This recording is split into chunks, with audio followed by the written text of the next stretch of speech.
Dumelang Sambonani, welcome to the Real Streetwise Financial Talk. This is your boy Calvin, your strap-made investor. I know I've been silent for some time, guys, and my apologies for that, but it's with good reason. It's actually for the purpose of what we'll be talking about today. I've been busy with one of my property deals, and yeah, man, today we'll be kickstarting a series, all things property, and we'll be discussing.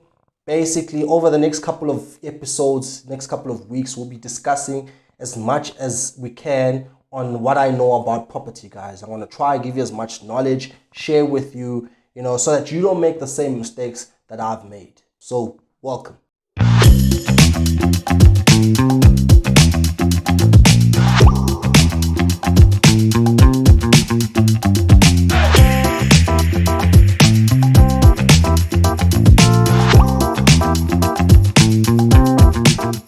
As always, I just need to mention to you that I'm not a financial advisor. I'm not a financial planner, guys. I'm just a guy that's made his mistakes, that's trying to ensure that you don't make the same mistakes.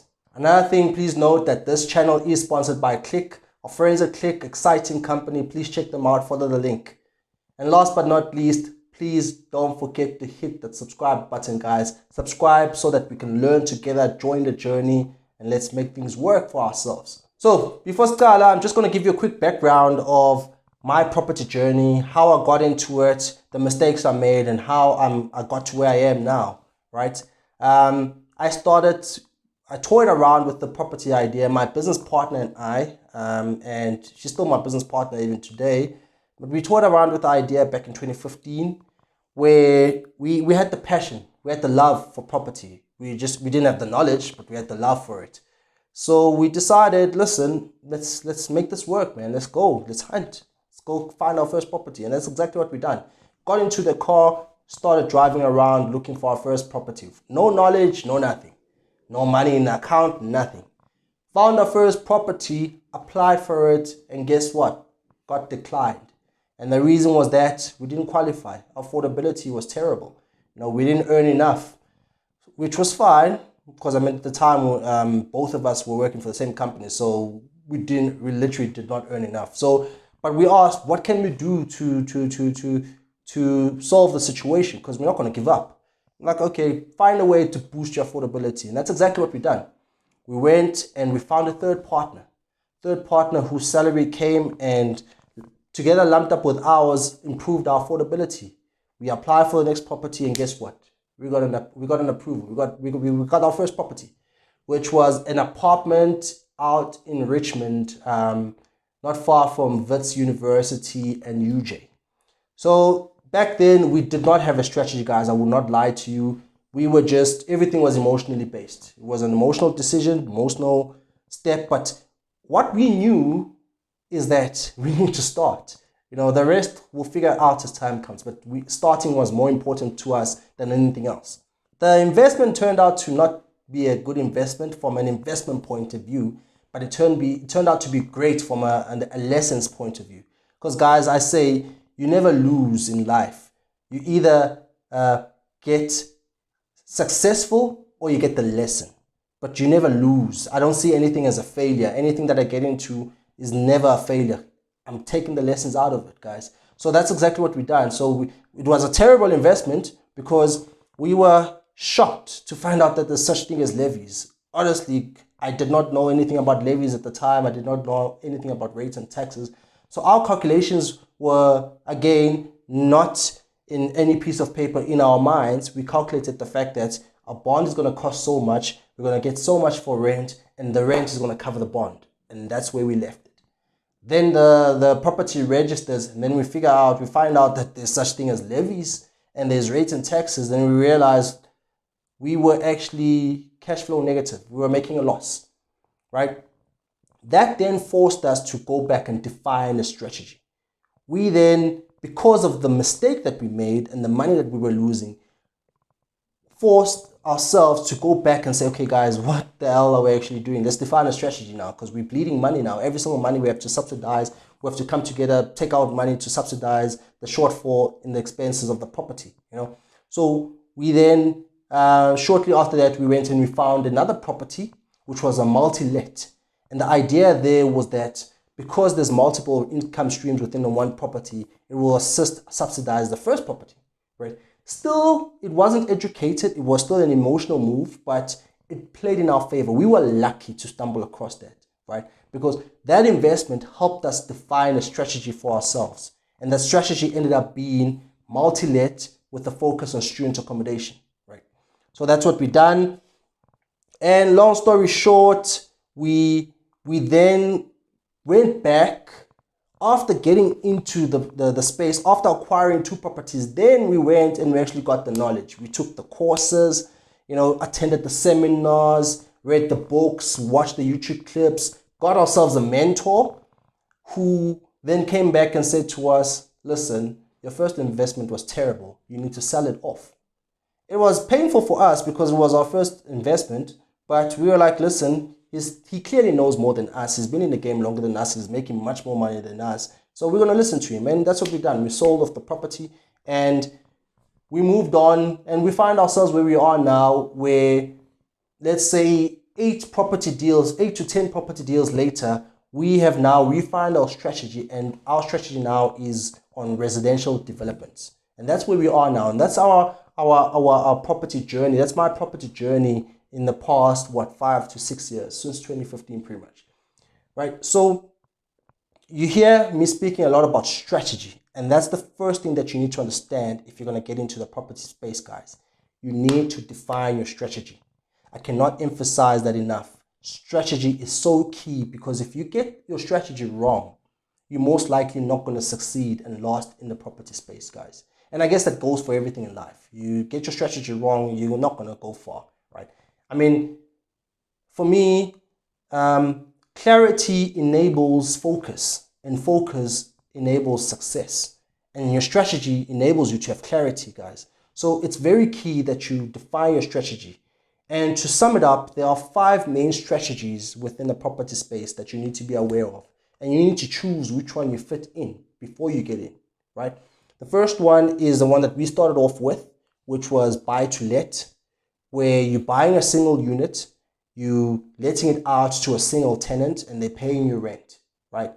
So that has its pros and cons, more cons than pros, I would say, because like I say, we realize that, listen, if one person defaults on the rent, then your default rate is 100%. So the risk is too high there. So we quickly learned that, and then we migrated to our second strategy, which was multi-let student accommodation, right? And that's a strategy that actually set us for success, because now we were earning income from more than one individual, right? So even if, let's say we had 10 tenants, even if 2 of them defaulted, or even if 5 of them defaulted, we still have the other 5 that were paying us, and that was sufficient to cover the bond and all the other expenses. So multi-let is the second strategy, guys, that I'll tell you about. The third one is flipping or buying to sell. And that is when you buy the property with the main intention of reselling it for profit, obviously. And how the flipping guys would mostly do is you buy a property, maybe it's a bit distressed, you fix it up a bit, you improve it here and there, and then you sell it at a higher amount, then you make a profit. Or you buy a property at a very discounted amount, you negotiated it at a very nice discounted amount, then you sell it at a higher amount, then you make a profit on the difference, right? That's your flipping or buy to sell. Then you've got your residential developments, which is the strategy that we are now operating in, that we migrated to, where you are a value creator. You find a piece of land, or you find a building, and you actually reconstruct it, or you build with multiple units, and you develop the entire area, and you're creating the value from scratch. And that's exactly why I love property development, because you're the value creator. All the other ones that I've just mentioned, you buying a property that's already existent, and the initial person that built the property created all the value. So all you're doing, you get secondary value pretty much, right? So residential developments, that's your fourth strategy. Then you've got your commercial developments, guys, where it's similar to your residential developments. The only difference now there is you renting, or rather developing for the purpose of renting it out for office space, for businesses and so on. Right? So those are the main 5 strategies. And like I say, they each have their own criterias. they each have their pros and cons, and it's very important that you define your strategy, guys. Because if you don't and you miss the plot within your strategy, you're gonna lose a lot of money. Believe you me, I know, right? I learned the hard way. Then the next element that I need to take you through is location. Location, location, location, guys. Your strategy, if defined properly, will inform your location, right? And I'll give you an example. When our strategy was student accommodation, multi-lets, it meant that our location had to be in and around a university or varsity or a place that has a lot of students, right? So our strategy informed our location. We are now in residential developments, so we've come out of student accommodation, meaning that our location now has to be in an area where there's a lot of people looking for accommodation, meaning that there's a huge growing workforce and there's companies and businesses within the area that then need a demand for accommodation, right? So your strategy defines your location. So those two factors are the lifeline of your journey within the property space. If you get those two factors incorrect or you get them wrong, guys, you're not going to last very long in the property space, right?